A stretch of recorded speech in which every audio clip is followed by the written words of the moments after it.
Hello नमस्कार दोस्तों, welcome to my YouTube channel exam Adhyayan. अभी हम क्लास 7th एनसीईआरटी विषय भूगोल यूनिट 4 जिसका नाम है वायु, इसको पढ़ रहे हैं। वायु के बारे में पढ़ते हैं। जैसे कि सबको पता है वायु क्या होती है, जो कि हमारी पृथ्वी के चारों ओर क्या होता है कि वायु की घनी चादर है जिससे हमारी पृथ्वी घिरी हुई है। यानी हमारी पृथ्वी है, उसके चारों ओर क्या है, वायु है। वायु चादरों से घिरी हुई, इसको वायुमंडल कहते हैं। ऐसे जब जल की बात आती है तो जल हमारी पृथ्वी के 71% भाग पर जल उपलब्ध है, इसलिए जलमंडल कहते हैं इसको। 29% भाग पर हमारा स्थल है, स्थलमंडल कहते हैं। इसी टाइप से जो हमारी पृथ्वी चारों ओर से वायु की घनी चादर से घिरी हुई है, जिसे हम वायुमंडल कहते हैं। पृथ्वी पर सभी जीवित रहने के लिए वायुमंडल पर निर्भर है। यह हमें सांस लेने के लिए वायु प्रदान करता है और सूर्य की किरणों की हानिकारक प्रभाव से हमारी रक्षा करता है। देखो क्या क्या देखा अपन ने। हमारी पृथ्वी चारों ओर से वायु की घनी चादर से घिरी हुई है, जिसे वायुमंडल कहते हैं। और पृथ्वी पर सभी जीव जीवित रहने के लिए वायुमंडल पर निर्भर है। हमें सांस लेने के लिए वायु प्रदान करता है, सूर्य की किरणों के हानिकारक प्रभाव से हमारी रक्षा करता है। यदि सुरक्षा की चादर नहीं होती तो हम दिन के समय सूर्य की गर्मी से तप्त होकर जल सकते हैं और रात के समय ठंड से जम सकते हैं। देखो यदि इसके हानि क्या हो सकती है, देखो पहले तो ये क्या प्रोवाइड करा रहा है कि सूर्य की किरणों से हमारी हानिकारक जो पराबैंगनी किरणें आती है उससे हमारी रक्षा करती है। ठीक है, जब अपन आगे पढ़ेंगे स्ट्रेटोस्फीयर समता मंडल, वहाँ पे ओजोन परत है जो कि जो सूर्य से पराबैंगनी किरणें आती है उनको रोक लेती है। और फिर आगे बोला, यदि सुरक्षा की चादर नहीं होती, हम दिन के समय सूर्य की गर्मी से तप्त होकर जल सकते थे। दिन के टाइम पे क्या होता, बहुत गर्मी आती थी, सूर्य की रोशनी होती, उससे हम तप्त होकर जल सकते थे। और रात के समय सूर्य की रोशनी नहीं पड़ती है, ठीक है, तो उस टाइम में हम ठंड के मारे जम भी सकते थे। अतः ये वायु राशि है जिसने पृथ्वी के तापमान को, यानी ये जो वायुमंडल क्या है, हमारे तापमान को भी कंट्रोल करके रखता है। दोबारा से देखते हैं इसको कि हमारी पृथ्वी चारों ओर से वायु से घिरी हुई, जिसे वायुमंडल कहते हैं। जीव जीवित रहने के लिए वायुमंडल पर निर्भर रहेंगे। सांस लेने के लिए वायु प्रदान करता है। सूर्य की हानिकारक किरण जैसे कि पराबैंगनी किरणों से हमारी रक्षा करता है। यदि इस वायुमंडल की जो सुरक्षा चादर नहीं होती ना, तो हम गर्मी से जल सकते थे और ठंड से जम सकते थे। तो यानी इसका मतलब क्या हुआ, ये हमारे तापमान को कंट्रोल करके रखता है।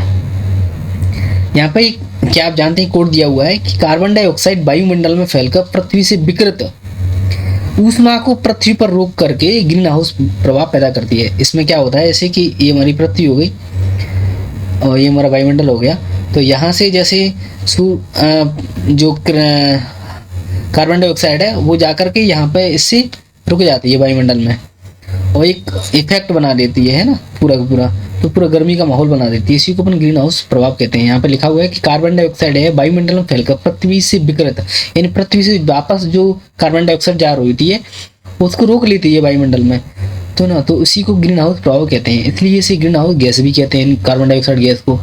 और इसके अभाव में धरती इतनी ठंडी हो जाती है कि इस पर रहना असंभव होता है। यानी कार्बन डाइऑक्साइड नहीं रही तो दिक्कत हो जाएगी, नहीं रही तो धरती ठंडी हो जाएगी। किंतु जब कारखाने और कार के धुएं से वायुमंडल में इसका स्तर इतना बढ़ गया है कि इस ऊष्मा के द्वारा पृथ्वी के तापमान इससे बढ़ता जा रहा है।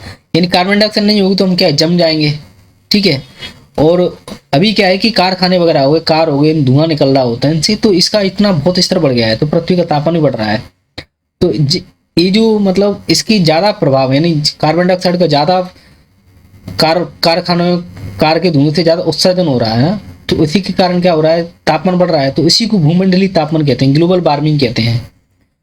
और तापमान में वृद्धि, इस वृद्धि के कारण ही पृथ्वी के सबसे ठंडे प्रदेश में जमी हुई बर्फ भी पिघलती है। जब तापमान बढ़ेगा तो क्या, गर्मी बढ़ेगी तो बर्फ पिघलेगी, जिसके परिणाम स्वरूप समुद्र के जलस्तर में वृद्धि होगी। सीधा सा आएगा जो ग्लेशियर वगैरह है वहाँ पर जो बर्फ पिघली है, जब वो पिघलेगी तो समुद्रों में आएगा उसका पानी, तो जलस्तर तो बढ़ना स्वाभाविक है, जिससे तटीय क्षेत्रों में बाढ़ आ जाती है। और दीर्घ अवधि में इसके कारण जलवायु में अत्यधिक परिवर्तन ला सकते हैं, जिसके फलस्वरूप कुछ पौधे एवं पशु वगैरह लुप्त हो सकते हैं। अब इंपॉर्टेंट चीज पर चलते हैं अपन, वायुमंडल का संगठन। जिस वायु का हम सांस लेने के लिए उपयोग करते हैं, वास्तव में ये अनेक गैसों का मिश्रण होती है। नाइट्रोजन और ऑक्सीजन ऐसी दो गैसें हैं जिनसे वायुमंडल का बहुत बड़ा भाग बना हुआ है। जो वायुमंडल है अपना 100% गैसों में भाई साहब जो 99% गैस हैं तो केवल नाइट्रोजन और ऑक्सीजन ही है, जिसमें 78% नाइट्रोजन होती है और 21% ऑक्सीजन होती है। ठीक है, तो ये इसलिए ये बोल रहे हैं कि नाइट्रोजन ऑक्सीजन ऐसी दो गैस हैं जिनसे वायुमंडल का बहुत बड़ा भाग बना हुआ है। कार्बन डाइऑक्साइड हो गई, हीलियम हो गई, ओजोन हो गई, आर्गन हो गई, हाइड्रोजन एक बहुत कम मात्रा में पाई जाती है। कार्बन डाइऑक्साइड तीसरे नंबर पे जो पाई जाती है आर्गन होती है 0.93, फिर उसके बाद में कार्बन डाइऑक्साइड 0.03, और इसके बाद में चार गैसों के जो जितनी सारी गैसें बचती हैं 0.04% में काउंट की जाती है, 0.04% में। अब क्या बोलते हैं कि इन गैसों के अलावा धूल के छोटे छोटे कण भी हवा में मौजूद होते हैं। ठीक है, जिसमें वायु के विभिन्न संघटकों के प्रतिशत भी दर्शाए गए हैं। यहाँ पे अपने देख लिया ये चीज़ों को। नाइट्रोजन वायु में सर्वाधिक मात्रा में पाई जाने वाली गैस है, 78% देख रहे हैं अपन। जब हम सांस लेते हैं तब फेफड़ों में कुछ नाइट्रोजन भी चली जाती है और उसे बाहर निकाल देते हैं, परंतु पौधों को अपने जीवन के लिए नाइट्रोजन की बहुत आवश्यकता होती है। वे सीधे वायु से नाइट्रोजन नहीं ले पाते हैं। जो पौधे होते हैं वायु से नाइट्रोजन नहीं ले पाते हैं, वो क्या करते हैं कि मृदा हो गई या पौधों की जो जड़ें होती हैं उसमें रहने वाले जीवाणु वायु से नाइट्रोजन को लेकर के उसका स्वरूप बदल देते हैं, जिससे पौधे अपना यूज कर सकते हैं। जैसे अपन डायरेक्ट को ऑक्सीजन का डायरेक्ट इस्तेमाल करते हैं सांस लेने के लिए, छोड़ने के लिए कार्बन डाइऑक्साइड छोड़ देते हैं, उसी प्रकार से 78% अपने वायुमंडल में नाइट्रोजन मौजूद होने के बावजूद भी पेड़ पौधे डायरेक्ट उस नाइट्रोजन का नहीं ले सकते हैं। वो मृदा हो गई, मिट्टी हो गई या पौधों की जो जड़ें होती हैं उनमें रहने वाले जीवाणु हैं, वो नाइट्रोजन के स्वरूप को बदल करके इसका उपयोग करते हैं पौधे। तो ऑक्सीजन वायु में प्रचुरता से मिलने वाली दूसरी गैस है। अब ऑक्सीजन के बारे में आ गए अपन। मनुष्य हो गए, पशु हो गए, ये सांस लेने के लिए वायु से ऑक्सीजन प्राप्त करते हैं। हरे पादप प्रकाश संश्लेषण द्वारा ऑक्सीजन उत्पन्न करते हैं। हरे पादप है ना, प्रकाश संश्लेषण की प्रक्रिया होती है, उसके माध्यम से ऑक्सीजन को उत्पन्न करते हैं, जिसे हम मनुष्य और पशु उसी सांस के रूप में ऑक्सीजन को ग्रहण करते हैं। तो इस प्रकार वायु में ऑक्सीजन की मात्रा समान बनी रहती है। यदि हम वृक्ष काटते हैं तो यह संतुलन बिगड़ जाता है। तो कार्बन डाइऑक्साइड एक अन्य महत्वपूर्ण गैस है। हरे पादप अपने भोजन के रूप में कार्बन डाइऑक्साइड का प्रयोग करते हैं और ऑक्सीजन को वापस दे देते हैं। क्या है? कार्बन डाइऑक्साइड अन्य महत्वपूर्ण गैस है। हरे पादप अपने भोजन के रूप में कार्बन डाइऑक्साइड का प्रयोग करते हैं और ऑक्सीजन को क्या करते हैं? वापस दे देते हैं। मनुष्य और पशु कार्बन डाइऑक्साइड बाहर निकालते हैं। मनुष्यों द्वारा और पशुओं द्वारा बाहर छोड़े जाने वाली कार्बन डाइऑक्साइड की मात्रा पादपों द्वारा प्रयोग की जाने वाली गैसों के बराबर होती है। देखिए क्या देखा भाई अपन ने कि जो कार्बन डाइऑक्साइड, अभी ऑक्सीजन और कार्बन डाइऑक्साइड देख लिया, तो जो नाइट्रोजन को देख लिया, नाइट्रोजन सबसे ज़्यादा मात्रा में पाई जाती है। पेड़ पौधे वगैरह होते हैं, पौधे उसको डायरेक्ट इस्तेमाल नहीं करते हैं। जो मृदा आ जाती है या पौधों की जड़ों में जो जीवाणु पाए जाते हैं वो नाइट्रोजन का स्वरूप बदल देते हैं, तब वो इस्तेमाल कर पाते हैं। ऑक्सीजन दूसरे नंबर पर मिलने वाली गैस है। जो पशु मनुष्य ये सांस लेने के लिए ऑक्सीजन का प्रयोग करते हैं, जिसमें हरे पादप वगैरह होते हैं जो कि प्रकाश संश्लेषण के द्वारा ऑक्सीजन उत्पन्न करते हैं। इस प्रकार वायु में ऑक्सीजन की मात्रा समान बनी रहती है। यदि वृक्ष काटते हैं तो संतुलन क्या बिगड़ जाता है। ठीक है, तो कार्बन डाइऑक्साइड अन्य महत्वपूर्ण गैस है। जैसे कि हरे पादप अपने भोजन के रूप में क्या कार्बन डाइऑक्साइड अभी देखा प्रकाश संश्लेषण के रूप में और ऑक्सीजन को वापस देते हैं। मनुष्य और पशु कार्बन डाइऑक्साइड बाहर निकालते हैं। ठीक है, तो मनुष्य तथा पशुओं द्वारा बाहर छोड़ने वाली कार्बन डाइऑक्साइड की मात्रा पादपों द्वारा प्रयोग की जाने वाली गैसों की बराबर हो जाती है, जिससे क्या है संतुलन बराबर रहता है। परंतु ये संतुलन कोयला तथा खनिज तेल आदि ईंधनों के जलाने से गड़बड़ा जाता है। ये वायुमंडल में प्रतिवर्ष करोड़ों टन कार्बन डाइऑक्साइड की बढ़ोतरी करते हैं। परिणाम स्वरूप क्या होता है कि कार्बन डाइऑक्साइड का बढ़ा हुआ आयतन पृथ्वी पर मौसम और जलवायु को प्रभावित करता है। क्या आप जानते हैं? इसको देख लेते हैं अपन कि जब वायु गर्म होती है तो क्या होती है? फैलती है तो क्या होती है? हल्की होकर के ऊपर उठती है। देखो जैसे पृथ्वी हो जाती है। ठीक है, जब यहाँ पे क्या है, कोई वायु गर्म होती है, जब दिन के समय में सूर्य की तेज रोशनी पड़ती है तो उससे क्या फैलने लगती है। वो फैल के क्या होती है, वायु हल्की होगी तो क्या ऊपर उठेगी। ऊपर उठती है तो क्या होता है, ठंडी वायु सघन होकर के अब यहाँ पे ऊपर जाएगी। तो देखो कोई चीज़ गर्म है तो धीरे धीरे ठंडी होगी, तो ऊपर ठंडी होगी तो भारी होगी, तब अब इसलिए इसमें नीचे रहने के लिए नीचे रहने की प्रवृत्ति होती है। तो गर्म वायु के ऊपर उठने पर आसपास के क्षेत्रों से ठंडी वायु, अब देखो अब ये गर्म वायु ऊपर पहुंची यहाँ पे, तो यहाँ का स्थान रिक्त हो जाएगा। तो वहाँ भरने के लिए क्या होती है, ये वाली अभी अब यहाँ से जो वायु गई होगी वो ठंडी हो गई होगी, तो ठंडी वायु नीचे आएगी, तो और ये गर्म वायु ऊपर जाएगी, तो इसकी ठंडी अब गर्म आ जाएगी, गर्म की ठंडी आ जाती है। तो इसको क्या कहते हैं, वायु चक्र कहते हैं। ठंडी ऊपर गर्म नीचे, ठीक है, इसको क्या कहते हैं अपन, वायु चक्र कहते हैं।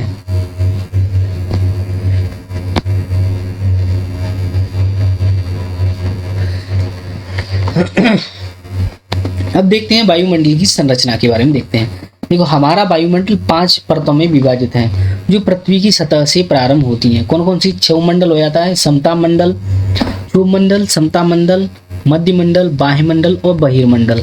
कौन से 5 मंडल होते हैं, यानी हमारा जो वायुमंडल की, अभी अपन ने संगठन के बारे में पढ़ा था जिसमें कि विभिन्न गैसें होती हैं। सबसे नाइट्रोजन हो जाती है, ऑक्सीजन होती है, आर्गन होती है, कार्बन डाइऑक्साइड होती है और अन्य गैसें हो जाती है। इसी टाइप से वायुमंडल की संरचना के बारे में देखते हैं। तो 5 परतों में विभाजन होता है हमारे वायुमंडल का, जो पृथ्वी की सतह से आरंभ होती है। ये होती है क्षोभमंडल, समता मंडल, मध्य मंडल, बाह्य मंडल और बहिर्मंडल। क्षोभमंडल में देखते हैं कि यह परत वायुमंडल की सबसे महत्वपूर्ण परत है। कौन सी? क्षोभमंडल। इसकी ऊंचाई 13 किलोमीटर की करीब है। यहाँ पर डायग्राम में जैसे दिखाया गया है, ये जो क्षोभमंडल होता है, अब देखते हैं 13 किलोमीटर की ऊंचाई क्षोभमंडल की है। अपन देख रहे हैं 8,848 से 9,000 के समथिंग मीटर अपनी माउंट एवरेस्ट की ऊंचाई है। तो क्षोभमंडल की बाद में आता है समताप मंडल। ये समता मंडल चलता है, देखो यहाँ पर आंधी तूफान वगैरह सब चलते हैं, ठीक है, तो इसलिए हवाई जहाज वगैरह उड़ना संभव नहीं रहता है इसमें। तो यहाँ पर हवाई जहाज वगैरह उड़ते हैं, बिल्कुल शांत वातावरण है। उसके बाद मध्य मंडल आता है, मध्य मंडल, इसको बहिर्मंडल, वायुमंडल, और उसके बाद में आ जाता है बहिर्मंडल आ जाता है। तो क्षोभमंडल की देखते हैं, यह परत वायुमंडल की सबसे महत्वपूर्ण परत है। इसकी ऊंचाई हम इसी मंडल में मौजूद वायु सांस लेते हैं। मौसम की लगभग सभी घटना जैसे कि वर्षा हो गई, कोहरा हो गया, ओलावर्षण हो गया, आंधी तूफान, ये सब क्षोभमंडल में होते हैं। सेकंड पाता है स्ट्रेटोस्फीयर या फिर समता मंडल बोलते हैं इसको अंग्रेजी में, हिंदी में। क्षोभमंडल के ऊपर का भाग समताप मंडल कहलाता है। इसकी जो ऊंचाई होती है 50 किलोमीटर के लगभग होती है। यह परत बादलों एवं मौसम संबंधी घटनाओं से लगभग मुक्त होता है। देखो बादल हो गए, मौसम संबंधी घटना, आंधी तूफान, वर्षा बरसात वगैरह, ओलावृष्टि, ये सब किस में होते हैं? क्षोभमंडल में होते हैं, ठीक है। और समता मंडल में क्या होता है? 50 किलोमीटर ऊंचाई तक फैला हुआ है, बादल मौसम संबंधी घटनाओं से लगभग मुक्त होता है। इसके फलस्वरूप यहाँ की परिस्थिति हवाई जहाज उड़ाने के लिए आदर्श होती है, क्योंकि यहाँ पे वही किसी प्रकार की फालतू घटना होती नहीं है।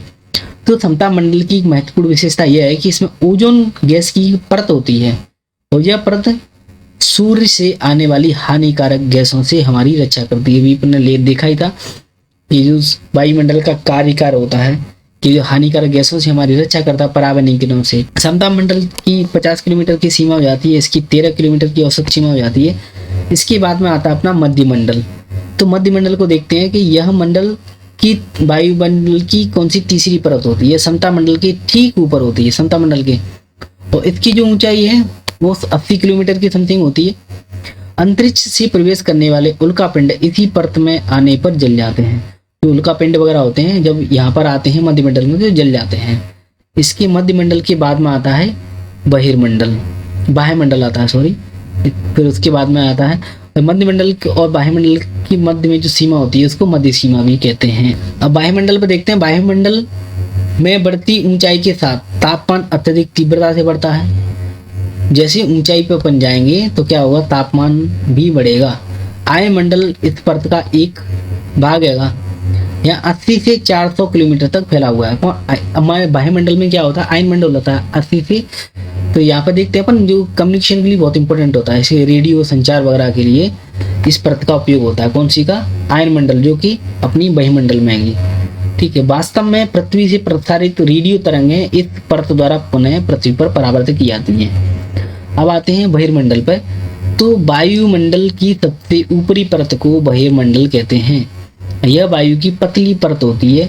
हल्की गैसें जैसे हीलियम वगैरह, हाइड्रोजन वगैरह यहीं से अंतरिक्ष में तैरती रहती हैं। ये अपन ने सब सारी चीज़ों को पढ़ लिया यहाँ से। जैसे कि क्षोभ मंडल होता है, क्षोभ मंडल के बाद समता मंडल होता है, समता मंडल के बाद मध्य मंडल होता है। जब मध्य मंडल से ऊपर की तरफ जाते हैं तो मध्य सीमा आती है, और उसके बाद बाह्यमंडल और बहिर्मंडल हो जाता है। इन सब के बाद में अपन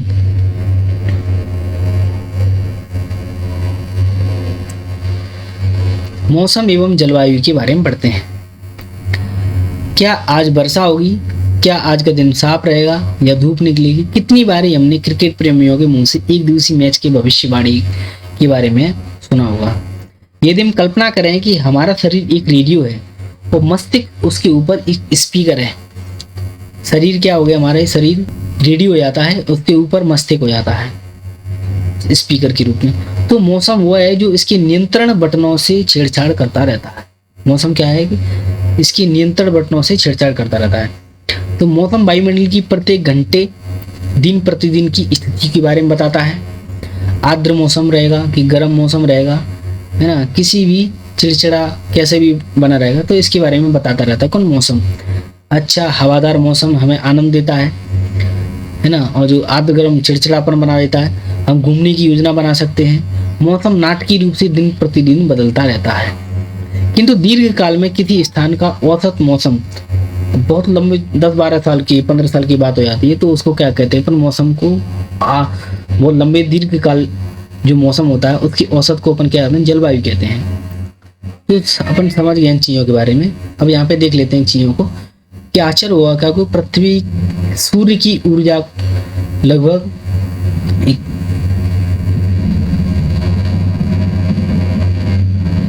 2 इंटू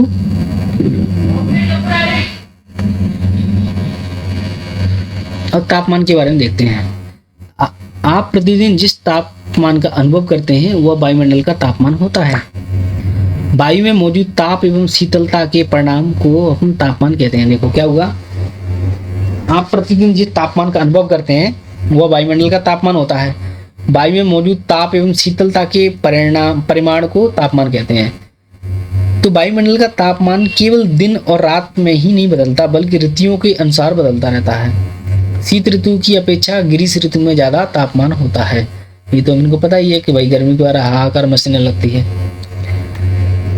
आतपन एक महत्वपूर्ण कारक होता है जो तापमान की वितरण को प्रभावित करता है। क्या होता है, आतपन क्या होता है, तापमान का महत्वपूर्ण कारक होता है जो कि तापमान की वितरण को प्रभावित करता है। सूर्य से आने वाली वह ऊर्जा जिसे पृथ्वी रोक लेती है उसको क्या कहते हैं अपन, ताप आतपन कहते हैं, सूर्य ताप कहते हैं। देखो जैसे सूर्य से जो पृथ्वी पर जो ऊष्मा आती है, ठीक है, उसको क्या पृथ्वी रोक लेती है, इसी को आतपन कहते हैं।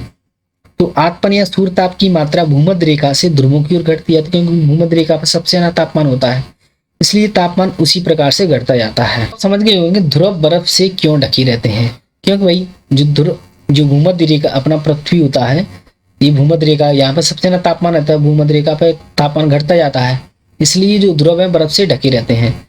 यदि पृथ्वी का तापमान अत्यधिक बढ़ जाता है तो यह इतनी गर्मी हो जाएगी कि यहाँ कुछ फसलें ही नहीं उग पाएंगी। गांवों की अपेक्षा नगरों का तापमान बहुत अधिक होता है, क्योंकि वहाँ पे सटीक मतलब जो घनत्व ज़्यादा रहता है, ठीक है, पेड़ पौधे भी कम रहते हैं वहाँ पे, ठीक है, फैक्ट्री वगैरह भी रहती हैं, वाहन भी ज़्यादा चलते होते हैं, इसलिए वहाँ पे गाँवों के और गाँव इसके विपरीत होते हैं, तापमान बहुत अधिक होता है।